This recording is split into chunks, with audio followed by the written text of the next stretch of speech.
Nggak lama kemudian muncullah seekor harimau yang ukurannya besar kali katanya. Besar, matanya merah, dan tatapannya tajam ke arah si Ijah.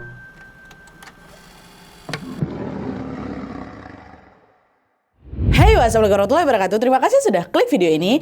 Di malam Jumat ini aku datang lagi untuk membawakan satu kisah horor Wawa part 340, Wak. Kisah kali ini tuh bercerita tentang sepasang suami istri yang tanpa sadar melakukan satu kesalahan besar dan harus menanggung akibatnya seumur hidup. Tapi bukannya mereka menyerah, Wak. Mereka ini justru berusaha untuk memperbaiki semuanya, meskipun mereka harus hidup berdampingan dengan sesuatu yang bukan dari dunia manusia. Dari kesalahan itu juga kemudian lahir seorang anak yang tumbuh berbeda dari anak-anak biasanya. Anak ini dikenal berbeda dan sering melakukan hal-hal yang tidak lazim gitu.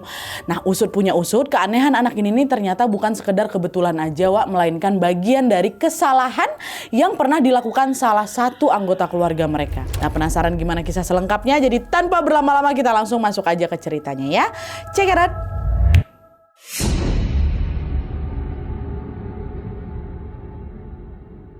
Oke, jadi kisah yang akan aku ceritakan ini dikirim sama Wawa kita yang bernama Agnes dari Sumatera Selatan. Halo Agnes. Nah, kisah horor ini, Wak, merupakan kisah antar generasi dari kakek neneknya Agnes lalu menurun ke salah satu omnya Agnes ya. Jadi gambarannya tuh kayak gini. Jadi Agnes ini punya kakek dan nenek yang namanya kakek Risman dan nenek Ijah. Nah, kakek Risman sama nenek Ijah ini punya 5 orang anak, Wak, di mana 2 diantaranya bernama Om Wira dan satu lagi Pak Ilham. Nah, Om Wira ini omnya Agnes, omnya Wawa, sementara Pak Ilham ini bapaknya Agnes, bapaknya Wawa gitu ya. Om Wira ini anak ketiga, Wak, sedangkan Pak Ilham ini anak keempat. Oke, kayak gitu. Nah, kisah horor ini tuh bermula di tahun 1960 di saat Om Wira dan juga Pak Ilham ini belum lahir. Dan tanpa mengurangi rasa hormat, di sini di part ini aku akan menyebutkan langsung nama tokohnya aja ya. Jadi ceritanya di tahun 1960 itu, Wak, Ijah sama Risman, kakek neneknya Wawa ini sudah menikah dan dikaruniai 2 orang anak, kakak-kakaknya Om Wira dan bapaknya ini. Namanya memang gak disebutin sama Wawa. Usia Ijah sama Risman ini terpaut cukup jauh, di mana Risman lebih tua sekitar 20 tahunan dari Ijah. Oke. Tapi meskipun terpaut umur cukup jauh, Wak, kehidupan rumah tangga mereka ini berjalan rukun-rukun aja dan juga sederhana. Keluarga kecil ini tinggal di suatu desa yang kita sebut aja namanya Desa Banyu. Nah, pada masa itu, Wak, Desa Banyu ini dikenal agak mistis. Masyarakatnya itu masih percaya sama hal-hal gaib dan hidup mereka lekat dengan adat istiadat setempat. Dan di antara masyarakat yang tinggal di sana, Wak, Ijah ini dikenal sebagai salah satu orang yang punya kemampuan supranatural gitu. Dia ini bisa ngobatin orang yang sakit, nyariin orang yang hilang, dan katanya juga dia ini bisa menerawang apakah seseorang tuh punya selingkuhan apa enggak. Nadia, nenek aku itu. Nah, konon katanya Ijah ini dapat kemampuan itu dari warisan leluhurnya. Jadi bisa dibilang Ijah ini macamnya kayak orang pintar gitu lah, Wak. Nah, karena punya kemampuan yang khusus ini, Ijah pun sering didatangi sama warga yang ingin minta bantuan sama dia. Alhasil setiap harinya Ijah selalu disibukkan sama urusan ngobatin orang gitu. Dan selain itu, Ijah ini juga punya usaha kecil-kecilan, Wak, yaitu jualan kue di sela waktunya ngobatin pasien. Sedangkan suaminya Risman, kakeknya Wawa ini, kala itu bekerja sebagai karyawan di perusahaan minyak yang ada di Sumatera Selatan. Tahun-tahun pun berlalu, kehidupan mereka berjalan tenang dan juga tentunya berkecukupan. Sampai tibalah masa di mana Risman ini pensiun dari pekerjaan yang di tempat minyak itu. Nah, setelah nggak kerja lagi, Risman jadi sering menghabiskan waktunya dengan berburu di hutan. Kadang dia berburu rusa, kancil, dan juga hewan-hewan lainnya, Wak. Awalnya kegiatan itu ya udah cuman untuk hiburan aja ya kan, sekedar ngisi waktu luang aja. Tapi lama-lama berburu ini menjadi kebiasaan baru buat Risman, Wak, dimana di setiap beberapa hari sekali pas dia ini selalu berangkat ke hutan untuk berburu. Sampailah pada suatu sore, Risman bilang ke Ijah kalau dia ini mau coba berburu di hutan kota sebelah gitu, yang lokasinya memang agak jauh dari desa mereka. Kata Risman, di sana hutannya masih asri kali, Bu, hewan buruannya juga lebih banyak gitu. Nah, pas dengar itu, sebagai orang yang punya kemampuan khususnya, perasaan Ijah nggak enak. Dia bilanglah ke suaminya, "Bang, kalau abang mau berburu boleh, tapi udahlah bang di sekitar sini aja. Aku nggak mau abang tuh ke hutan," kata dia kayak gitu. Risman nolak. Dek, tapi aku udah terlanjur pula janjian sama kawan-kawan aku. Nggak apa-apa lah ya, cuma sesekali aja kok aku kesana gitu. Udahlah bang, nggak usah di sini aja, nggak apa-apa lah dek, nggak enak pula aku nolaknya. Udah mana aku pula yang ngajak kayak gitu. Ya udahlah bang, tapi hati-hati ya, kata Ijah. Iya dek, pasti, udah kau nggak usah khawatir katanya. kakeknya. Dah lah tuh akhirnya siang itu Risman pun pergilah ini Wak ke hutan sebelah itu sama keempat temannya naik mobil bak terbuka. Awalnya semua terasa biasa aja Wak, ya kayak perjalanan berburu mereka yang udah-udah ya kan. Tapi siapa sangka hari itu justru jadi awal mula datangnya kejadian mistis yang akan menghantui Risman beserta keluarganya. Jadi, setelah menempuh perjalanan selama 4 jam Wak kurang lebih, Risman sama rombongannya ini sampailah di hutan yang mereka tuju pada jam 5 sore. Begitu nyampe, udara di sana terasa lembab, matahari udah mulai agak condong ke barat, dan dari kejauhan juga sudah terdengar suara jangkrik serta burung-burung hutan yang sesekali berciut ya kan. Mereka berlima ini turunlah dari mobil dan mencari tempat aman untuk berburu. Dan cari, setelah nemu area lahan yang agak lapang nih, Risman sama kawan-kawannya pun duduklah di sana sambil nyiapin senjata-senjata mereka. Tapi baru pas aja duduk Wak, temannya Risman yang namanya Ibah ngomong, Wak, kok hutan di sini nih aneh kali ya, sepi, kayak nggak pernah kesentuh manusia kata gitu. Udahlah itu perasaanku aja tuh, banyak kok yang berburu ke sini kata si Risman. Nah dengar obrolan itu yang lain juga nggak begitu nganggap serius Wak, ya namanya mungkin tempat baru lah ya kan. Nah anehnya sejak kalimat itu terucap, suasana di sekitar mereka tuh langsung berubah Wak. Seketika situasi di sana tuh hening gitu. Bahkan suara jangkrik yang tadi kedengeran tuh pelan-pelan hilang gitu aja. Cuma di situ Risman sama kawan-kawannya belum mikir yang aneh-aneh. Dah mereka lanjut lagi ngasah senjata sambil juga sesekali bernyanyi-nyanyi di dalam sana. Nah nggak lama kemudian ada rusa yang lintas ya kan nggak jauh dari tempat mereka lagi standby itu. Dengan cepat si Ibah kawannya si Risman ini langsung lah ngelempar tombak ke arah rusa itu. Das! Kena, rusa itu terluka, tergeletak lah itu di tanah ya kan. Mereka buru-buru lah nyamperin tuh rusa, ditaruh di tempat mereka. Kan biasa orang berburu kan, dipotong-potong lah itu dagingnya untuk dibagi sama 5 orang. Udah potong, dapat nih apa segala macam. Nah pas lagi sibuk motong ini, dari arah semak-semak Wak, terdengar ada suara ranting-ranting pohon yang patah gitu, kayak terinjak sesuatu. Apa tuh hewan lagi ndak gitu kan.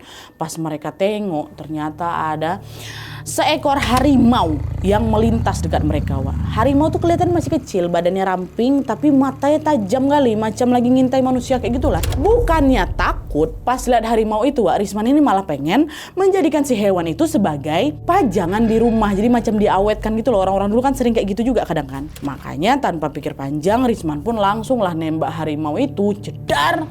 Mati harimau tuh tergeletak juga di tanah. Nah setelah buruannya berhasil dilumpuhkan, Risman ditemani Ibah kawannya tadi buru-buru nyamperin si harimau itu. Kan mereka nembaknya dari jarak lumayan jauh ya kan. Udah disamperin lah kawan-kawan yang berdua ini tinggal lagi motong-motong rusa. Cuman anehnya waktu nyampe di sana Wak, harimau tuh hilang.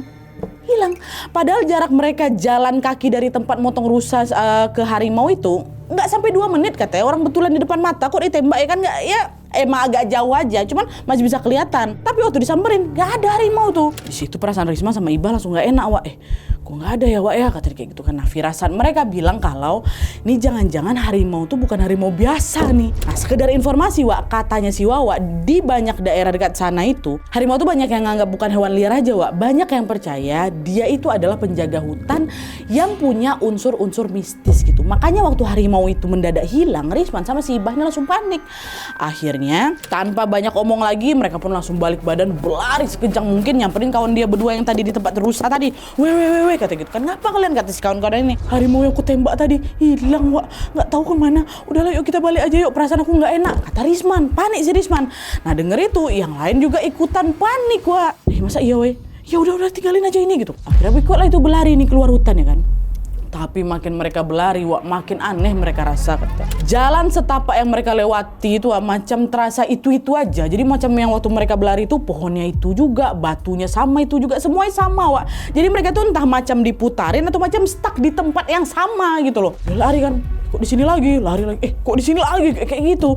Sampai akhirnya mereka capek, mereka berhenti, mereka diam dulu. Dah doa Wak, kita minta perlindungan kata mereka berempat. Nah nggak lama kemudian, dah siap kita jalan lagi, lari weh. Suat, pas lari barulah mereka ketemu mobil mereka yang tadi mereka parkir. Waktu udah ketemu, mereka langsung masuk dalam mobil, tancap gas langsung ninggalin hutan. Ditinggalin lah itu hewan buruannya rusa sama harimau yang hilang tak kemana itu. Cuman pas baru aja nyampe jalan besar Wak, yang nggak begitu jauh dari hutan tuh, mereka ada ngelihat sesuatu yang aneh lagi.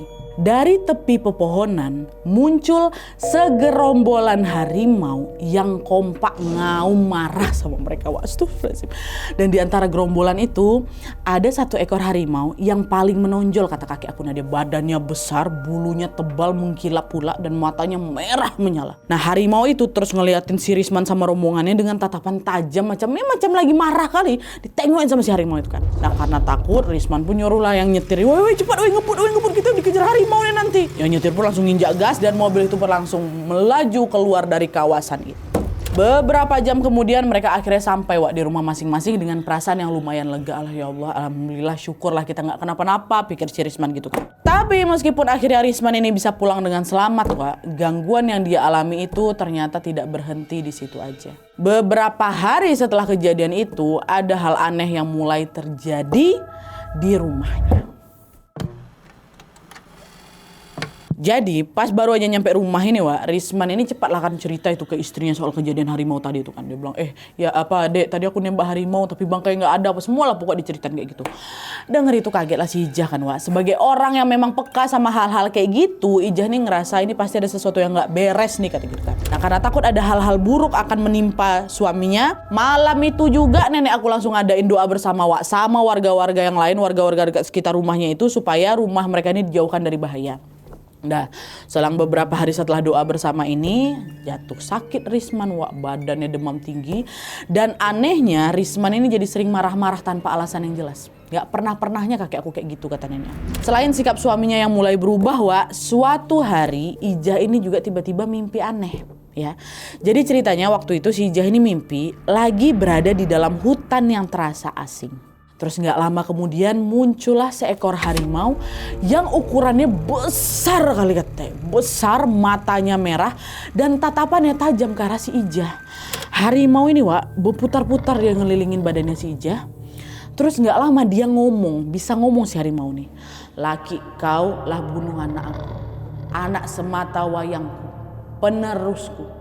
Nyawo dibalas nyawo. Laki kau nak jadi anakku pajangan, bangsa manusia kotor, kata dia kayak gitu Ijah langsung nangis lah, mohon sama harimau itu kan, ampunin suamiku, dia ndak ada niat nyakitin anakmu, kalau memang kau maafkan aku rela lah lakukan apapun titah kau, kata dia kayak gitu. Nah, harimau tuh kata ngeretakin giginya terus bilang, maafin suamimu ndak gampang, dia udah ngilangin nyawa penerusku, kata dia gitu. Nah, tapi di situ Ijah kekeh, dia minta maaf terus dan janji bakal nebus kesalahan suaminya. Akhirnya setelah negosiasi lah gitu kan, harimau ini bilang, di dalam perut kau ada anak calon penerusku. Kau harus ngurus dia macam kau ngurus anak kau sendiri. Aku akan datang tiap Jumat tengah malam. Kau harus siapkan kopi sama ayam hitam. Kalau kau tidak lakukan keinginanku, aku akan nampak ke wujud asliku dan juga ngerusak keluargamu, kata dia kayak gitu. Di situ dia terpaksa lah kan, dia ngangguk lah kan. Dia mikir udahlah lebih baik aku nyiapin itu daripada harus kehilangan suamiku gitu. Akhirnya setelah sepakat, Ijah pun terbangun dari mimpinya. Nah, pas bangun ini Ijah langsung kepikiran, harimau itu nitipin anaknya ke aku. Lewat apa dia mau nitipin? Dan makin dipikir, hati Ijah malah makin gelisah lagi. Nah, di saat yang sama dia juga ngerasa ada yang aneh sama tubuhnya. Ijah ngebatin, ini apa jangan-jangan aku hamil ya gitu. Nah, untuk memastikan itu Ijah akhirnya pergi ke dukun beranak di kampungnya untuk ngecek kan ini apakah aku hamil apa enggak. Waktu itu Ijah nggak tahu dia hamil apa enggak Nah, pas dicek ternyata betul hamil muda si Ijah ini. Padahal sebelumnya dia nggak ngerasa apa-apa, dia nggak muntah-muntah, dia nggak ngidam sesuatu. Bahkan juga beberapa minggu sebelumnya dia itu masih datang bulan Keanehan inilah yang membuat si Ijah makin khawatir lagi kalau ini jangan si harimau itu betulan nitipin anakku anaknya ke dalam rahim aku nih gitu ya kan. Nah, sepulang dari dukun beranak, Ijah ceritalah ke lakinya, ke si Risman soal mimpi situ. Nah, denger itu Risman langsung shock pucat mukanya langsung, matanya kosong kayak orang baru sadar udah ngelakuin kesalahan besar lah gitu. Gak lama Risman langsung bergerak nyari kopi hitam sama ayam hitam sesuai permintaan sosok si harimau itu ya kan. Risman yakin kalau udah pasti itu positif itu adalah jelmaan induk dari harimau yang udah aku tembak mati tadi. Selain itu Risman juga macam masang jimat-jimat penangkal gitu loh dekat pintu rumahnya, kan dibantu sama si Ijah. Berharap keluarga itu tetap aman aja. Dah disiapin sama dia. Nah pas malam Jumat datang, Risman udah mulai gelisah itu Wak. Kan suruhnya malam Jumat ya kan. Dalam hati kecilnya dia masih berharap semoga itu cuman mimpi aja. Semoga itu bukan betulan gitu. Tapi meskipun takut, dia tetap tuh nyiapin kopi hitam sama ayam hitam di teras di tempat biasanya untuk jaga-jaga ya kan. Udah ditaruh, udah Bang taruh Bang, udah. Malam itu awalnya masih tenang-tenang aja Wak. Sampai akhirnya sekitar tengah malam, tiba-tiba terdengar ada suara auman harimau. Keras sekali Wak dari luar rumah. Saking kuatnya rumah panggung mereka tuh sampai bergetar gitu loh. Macam kena angin besar, kan masih rumah-rumah panggung mereka. Nah beberapa saat kemudian getaran itu terhenti dan suara auman itu hilang dengan sendirinya. Nah setelah aman, Risman keluarlah itu dari rumah. Dan pas dia lihat keluar Wak, ternyata kopi sama ayam yang udah disiapin itu udah nggak ada. Hilang, kopinya udah berkurang, ayamnya hilang. Nah disitulah si Risman langsung sadar, alamak, sosok yang datang ke mimpi istri aku muncul betulan. Dan keyakinan itu makin kuat lagi Wak. Waktu besok paginya Ijah nemuin ada jejak kaki harimau sebesar telapak kaki manusia, agak gede dikit lah, di tanah belakang rumahnya Wak. Ada jejak kaki harimau itu. Bang, betul datang deh Bang. Enggak cuman kopi sama ayam aja hilang, ini ada jejak harimau nih Bang, kata kayak gitu. Nah setelah berdua ini yakin kalau sosok itu betulan datang, Risman sama Ijah pun akhirnya dari hari itu selalu menyiapkan kopi dan ayam hitam di dekat teras atau di beberapa tempat lain ya kan. Di tempat-tempat tersembunyi juga kadang ditaruh sama kakek aku, hilang juga. Nah di setiap malam Jumat gitu terus sampailah kehamilan Ijah ini makin besar. Nah di sini kainan sebenarnya mulai muncul lagi Wak. Biasanya kan ibu hamil itu bakal melahirkan maksimal di usia 9 bulan ya kan. Tapi ini enggak Wak. Pas usia kandungan Ijah udah 9 bulan, bayi itu enggak lahir-lahir. Sampai masuk bulan ke-11. Barulah di bulan ke-11 itu bayi yang dikandung sama Ijah ini lahir. Dan bayinya laki-laki dikasih nama Wira. Ini omnya Wawa yang tadi ku jelasin di awal itu. Dan pas lahir ini Wak, katanya kondisinya Wira tuh agak beda gitu loh sama bayi-bayi biasanya. Pas baru aja diambil dari perutnya Ijah, posisi badannya tuh tengkurap. Tapi dua tangannya itu di depan kepala Wak. Depan kepala dan kakinya itu ketekuk ke bawah. Jadi gak kayak bayi-bayi biasanya Wak. Dukun beranak waktu bantuin nenek aku lahiran juga sampai bingung. Nah ini kok bisa ya ada bayi keluarnya dalam posisi kayak gini. Dulu mungkin memang belum ada penjelasan medisnya Wak. Mungkin juga sekarang udah pasti ya, karena aku yakin. Cuman saat itu mereka masih ngerasa posisi bayi seperti ini tidak lumrah di lingkungan mereka. Sampai sekarang juga mungkin gak begitu lumrah kan bayi keluar dalam posisi kayak gitu. Nah biasanya kan bayi keluar gini nih, tangannya di sebelah kiri kanan gini kan. Cuma walau-walau lah mungkin pasti akan ada penjelasan medis juga. Nah tapi yang jelas balik lagi ke cerita, waktu Wira ini keluar, Ijah cuma bisa nangis Wak, karena dalam hatinya dia yakin sosok harimau yang nyamperin aku tempo hari itu bukan cuman mimpi. Ada kemungkinan sosok ini memang nitipin anaknya ke rahim aku. Cuma lagi-lagi Ijah tetap berusaha menepis pikiran buruknya dan menganggap kalau udah itu nggak betul. Mau gimana pun bayi Wira dia adalah darah daging aku sendiri. Aku harus jaga dia kayak gitu. Akhirnya seiring berjalannya waktu, Wira pun tumbuh tidak seperti anak-anak pada umumnya Wak, kata si Wawa.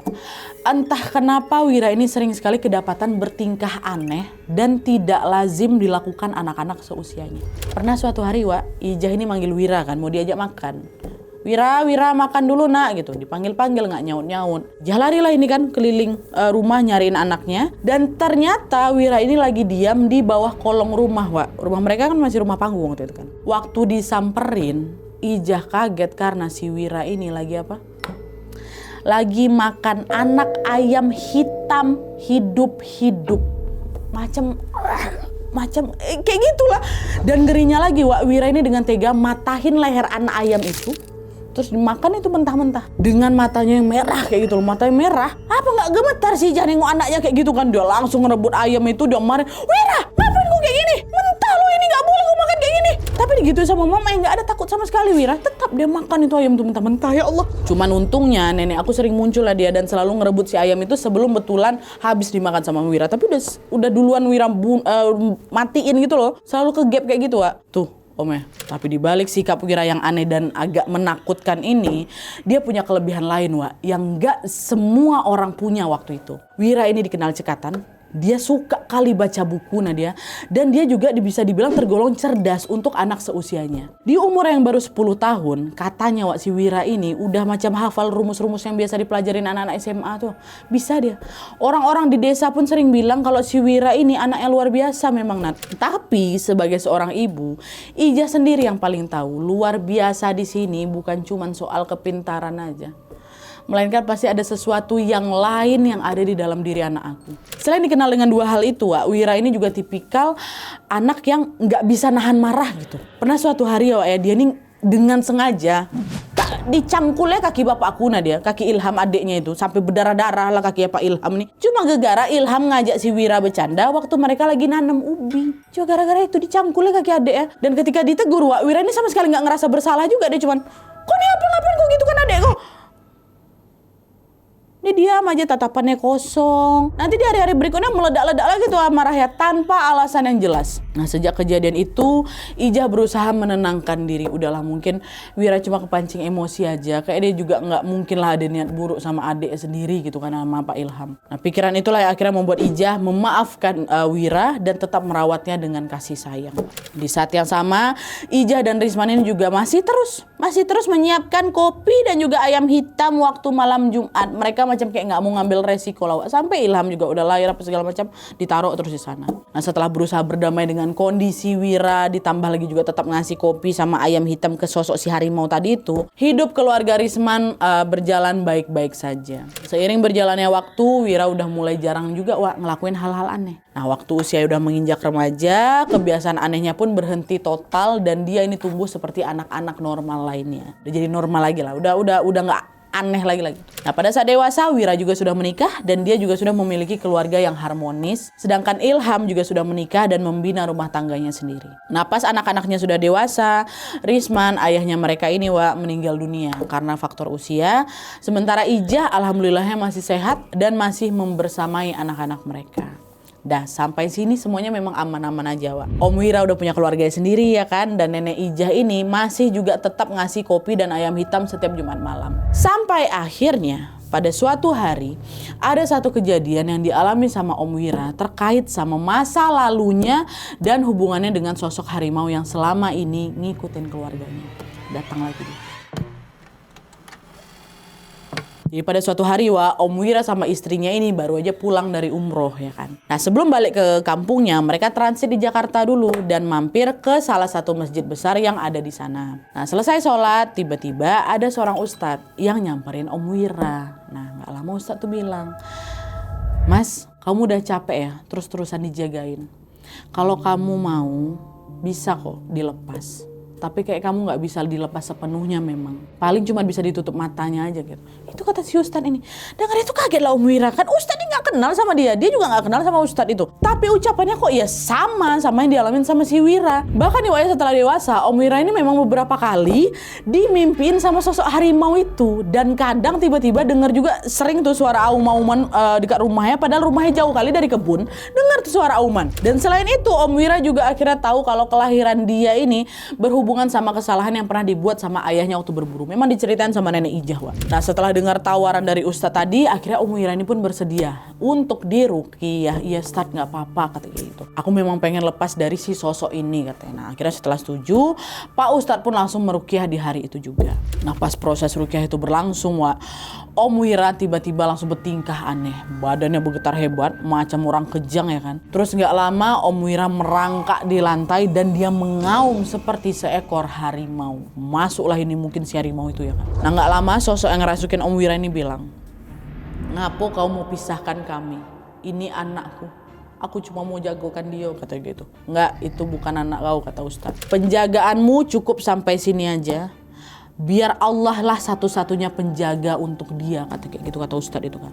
Habis ngomong kayak gitu, tubuh Om Wira langsung kaku, Wak. Suaranya juga berhenti dan tiba-tiba pingsanlah Om Wira. Nah, pas sadar Om Wira udah ngerasa ringan katanya. Macam ada beban besar yang akhirnya lepas kayak gitu, Wak. Barulah itu sejak hari itu nggak pernah lagi ada gangguan yang dialami sama Om Wira. Dia udah nggak pernah lagi mimpiin harimau, nggak pernah lagi dengar auman. Ya udah seolah-olah sosok itu betulan pergi gitulah dari hidupnya. Pokoknya setelah itu sudah tidak ada lagi kejadian-kejadian aneh. Sampai akhirnya Nenek Ijah meninggal dunia karena sakit ya kan.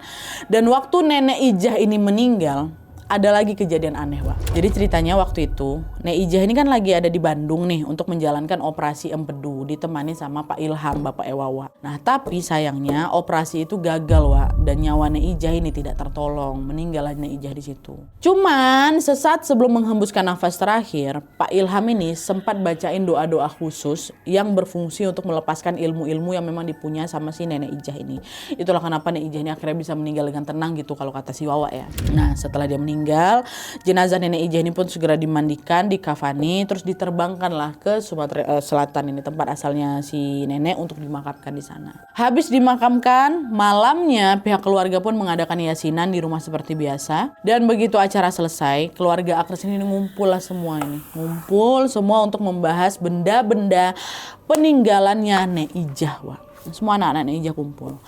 Katanya Nenek Ijah ini masih nyimpan beberapa benda antik itu lah. Ada keris, ada selendang, ada bola kaca, Nadia, sampai botol kecil yang di dalamnya itu ada serbuk-serbuk warna kuning gitu. Aku juga gak tahu itu apa, tapi papa aku bilang kayak gitu. Semua benda itu disimpan di dalam lemari, Pak. Dan kuncinya cuma dipegang sama Nek Ijah. Cuma waktu Nenek Ijah ini berangkat ke Bandung untuk operasi itu, kunci itu dititipkan ke Pak Ilham, ke anaknya. Dan itu udah macam firasat Nek Ijah kayaknya udah gak bisa balik lagi. Biasanya Nek Ijah kalau misalnya keluar kota kemana-mana, nah dia gak pernah nitipin sesuatu. Ini baru itulah dia nitip ke bapakku. Nah di malam itu Pak Ilham nih, udah setelah ngumpul itu, di malam itu Pak Ilham yang megang kunci, dan yang lain ini semua adik-beradik ya sepakat untuk ngebuka lemari itu bersama-sama untuk ngebuang peninggalan itu, ngebuang isinya. Hal-hal yang berkaitan sama Nek Ijah yang soal spiritual itu udah buang aja.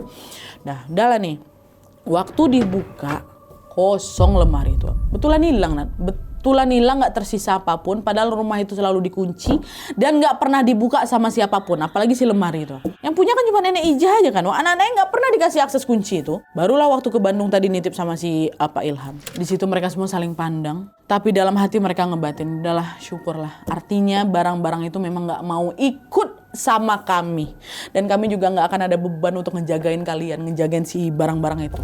Akhirnya setelah benda-benda itu menghilang secara misterius, keluarga Agnes pun kembali menjalani hidup mereka seperti biasa, Wak. Sesekali mereka juga masih sering ngumpul di rumahnya Nenek Ijah itu tuh lah. Dan anehnya pas kami nginap di sana, Nadia, apalagi ada Om Wira, itu suasana langsung beda, macam lebih dingin, lebih sunyi, dan macam ngerasa ada sepasang mata yang ngawasin kami. Nggak berhenti di situ aja.